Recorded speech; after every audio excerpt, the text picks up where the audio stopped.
My name is Linda Evans, and my husband Walter and I are lenders to this fabulous exhibition.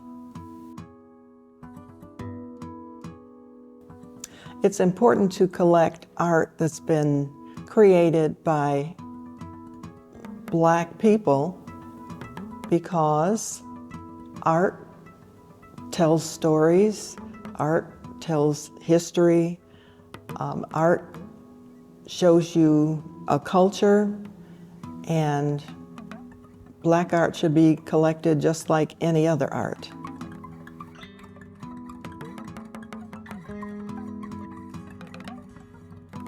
I met Walter in the mid-'80s, and at that time he had already been collecting art, books, documents, anything having to do with Black culture. And after we met, we decided that we were going to share that work, and we formed a traveling exhibition that traveled around to almost 50 museums in the U.S. For almost 16 years. So it wasn't enough to just collect and have the art at home. It was important to be able to share it. Walter says that he originally started collecting art that showed Black images so that his young daughters would see Black people in art on the walls in his home. And his love of art just kind of grew and grew. We started running out of space in the house, and sharing it with museums around the country really brought us a lot of joy.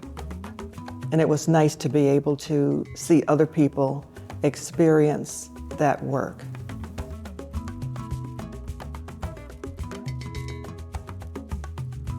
Well, the thing that's interesting is that although we do collect work by contemporary artists, most of the work in the Evans collection would be considered historic. We have work from the mid-1800s, all through the Harlem Renaissance, through the 70s and 80s. So we kind of have a historic survey collection of African American art. I think it's important, based on what I've seen here, looking around through the galleries, the work hasn't been hung yet, but there's a lot of contemporary art by young Black artists. And it's important that this older work be shown along with this contemporary work so that people can see that Black people have been creating art forever. And there's a continuum.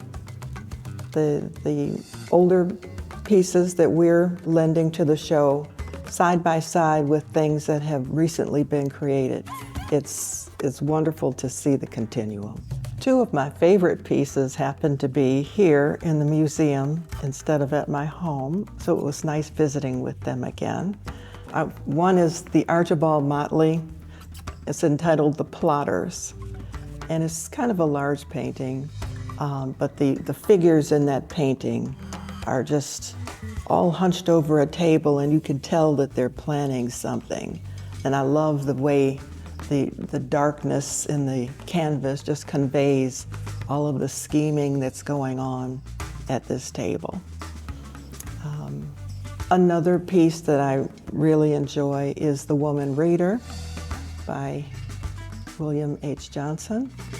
And just to have the luxury of sitting down and relaxing with a book is something that speaks to me, so that I enjoy looking at that piece. In, when was it? 2006, I believe. Walter and I decided that we were going to gift a large portion of our collection to the Savannah College of Art and Design. And among those things was the 8-piece Genesis series by Jacob Lawrence. Gouache paintings that depict the creation story in 8 panels. We knew Jacob Lawrence quite well, and it was really exciting to see his process. When you look at those 8 works of art, you can see Jacob Lawrence's process through those 8 pieces. He typically would have a story. He was a storyteller, and he would break down the story that he was going to tell into panels, would come up with titles or script for each panel, and then would draw what he was going to paint. But then he would start with one color and do that color on all the panels, and then come back and start on another color and do all of those colors. So even with his large series works, like 30 to 60 works, when you look at the first panel and the last panel and you compare them, the colors are identical. So he had his own quality control built in. He was very systematic, and he was a wonderful person to know. It feels good to own works by people that we got to know well. And that was one of the things that Walter was kind of, it was important to him to make sure that he got to know as many artists as he could. There are very few works in our collection by people that we did not know in terms of the more contemporary works.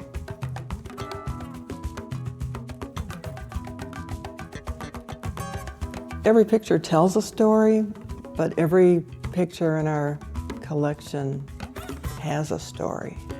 And many of those stories are things that Walter experienced, but quite a few of them I've experienced too. You mentioned Mose Tolliver.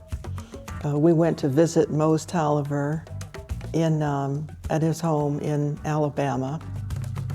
And I think at the time he was living with his mother, and it was a small house, and there was a bedroom set up where one would expect to find a dining room, and that was his room. It was also his studio, and the bedspread was covered with splotches of paint, and there was art all over the room. And I looked at that bedspread and I thought, now that's a work of art right there. I mean, it's not really a funny story or anything, but I just thought it was interesting that he painted right on his bed. In terms of Romare Bearden, he and Walter were very close, and they had, he and his wife Nanette had a home in St. Martin, and there was an occasion for us to go down to visit, and we stayed in their home down there. So there was an incident with a little sports car that Walter will have to tell you about, but anyway. And we knew Jacob Lawrence quite well, as I mentioned. Margaret Burroughs, we knew well from Chicago. Elizabeth Catlett. Many of the works in our collection were commissioned by Walter. And so we get to know the artists and know their work. Richard Hunt is a close friend. We visit him frequently in Chicago and go into his huge studio. He makes these massive pieces with, that are welded and cut, and there's sparks flying everywhere, and you have to wear a mask and whatnot. But so yeah, many of the artists we've gotten to know.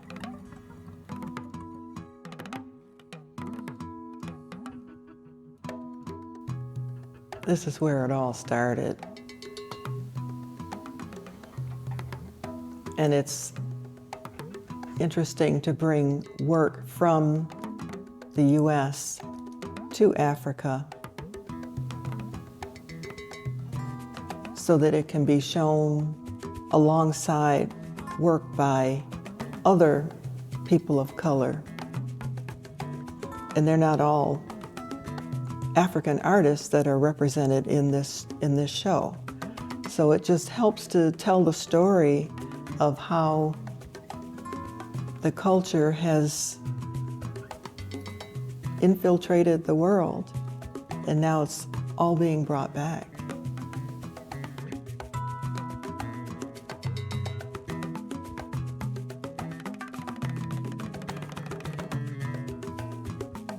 Absolutely.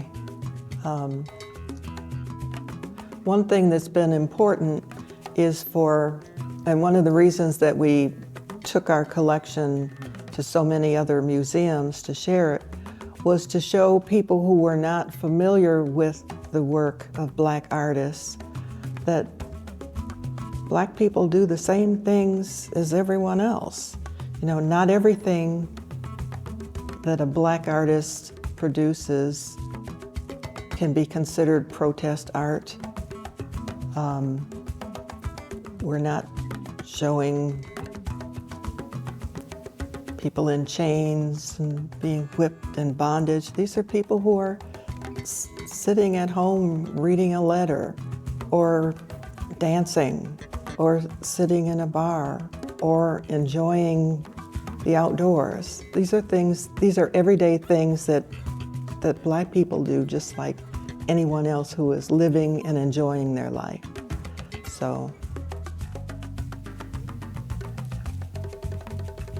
and I think this work fits right in with the kind of work that I've seen here, although a lot of it was done long before the work of the contemporary artists, but it's the same thing.